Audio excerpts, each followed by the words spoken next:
Administrator of the U.S. Small Business Administration, Maria Contreras-Sweet. Administrator Sweet was a top executive at a bottling company, has founded a community bank in L.A. In recognition for her work, she was appointed by the U.S. Senate to serve on the Federal Glass Ceiling Commission to advocate for the advancement of women in corporate America. Please join me in giving a warm welcome to Administrator Contreras-Sweet.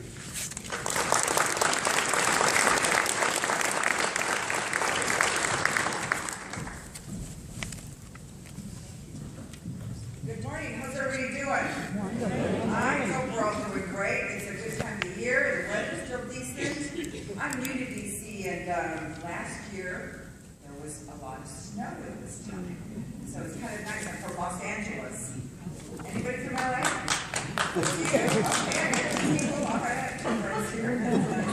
Anyway, good morning, everybody. I'm delighted to be here. I can't tell you how impressed I am that so many of you come out when we have free shipping day, and you could be shopping small at a small business. So thank you for doing the Lord's work and being here today. I can't thank you enough, but I also want to thank the Council of State Governments, Justice Center, and the National Reentry Resource Center. And last night I was with Loretta Lynch and Tom Perez, with the Vice President. We talked about this important body of work, and so it's a pleasure and an honor to serve with them on the President's Cabinet.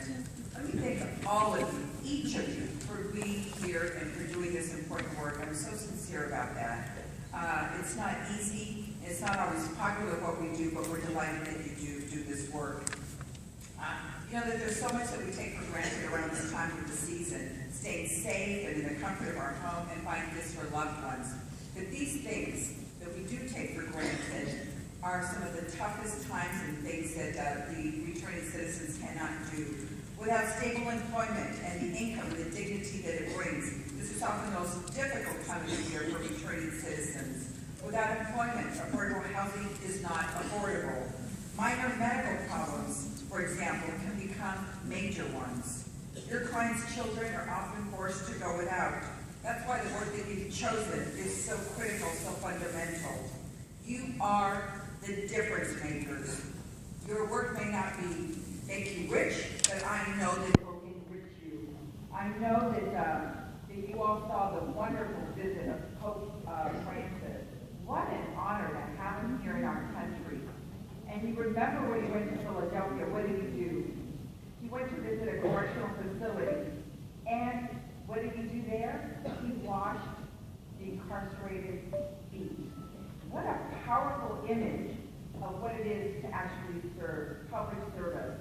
He spoke powerfully about saving us from the lie, the myth that no one can change, that somebody cannot change.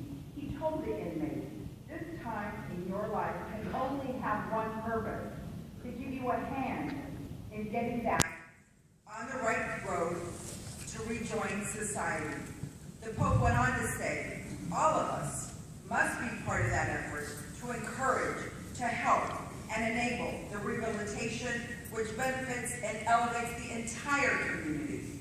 One of the most important jobs I have as the leader of the SBA is to make sure that we're lifting the President's agenda around the Reentry Council. My agency has 3 large buckets of work. One is counseling, the second is to provide access to capital to entrepreneurs, and the third is to help you get contracts. I'm proud of that work, but what we do here is even more vital. I love this role that we have here, because there's nothing more important than to allow people to have a second chance.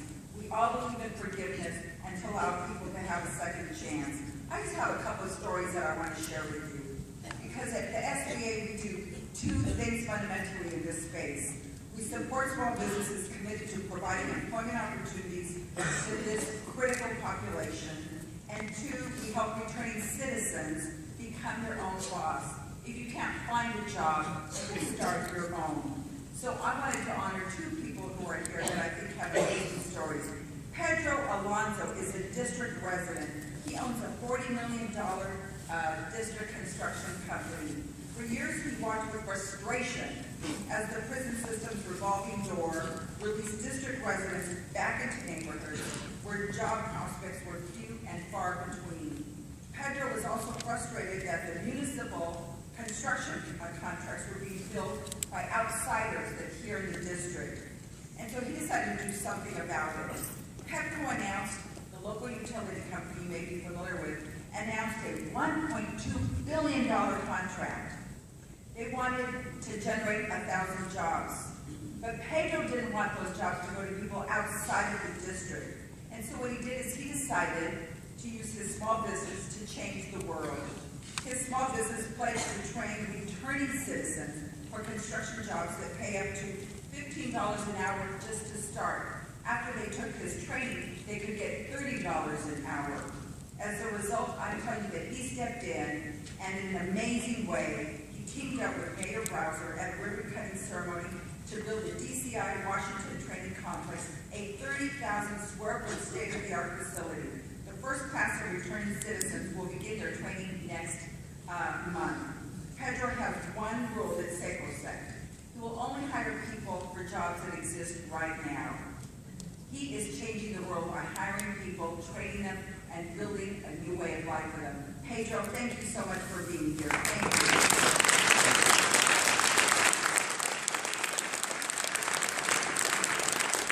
We have another quick story, and that is that we also have stories for those who want to build their own job. I want to share with you a second story, and that is about Katherine. Katherine is a really special story as well. I'm trying to get through this because they tell me I'm out of time. But you've got to hear this story. I'm not listening until I share it. When headed to college on a basketball scholarship, when she got mixed up with the wrong guy, he persuaded her to transport some drugs for her, and she wound up with a 10-year prison sentence. She was 21 at the time.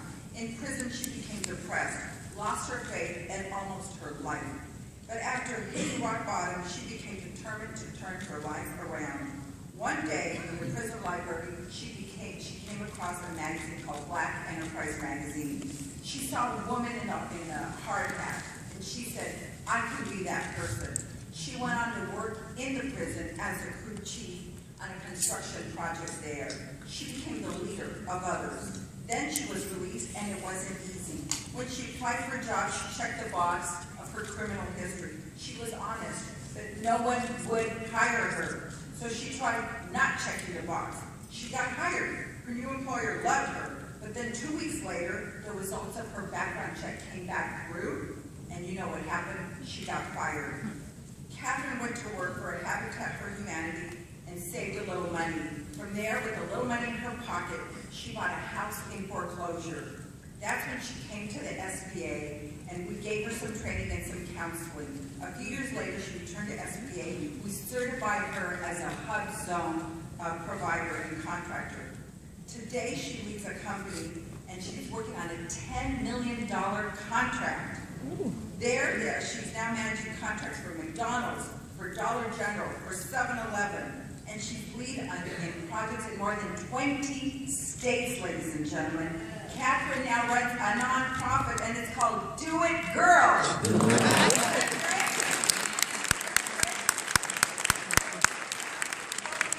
The power that's in this room, I want you to seize it. I want you to do it, and I want you to honor Katherine Graham for doing that work.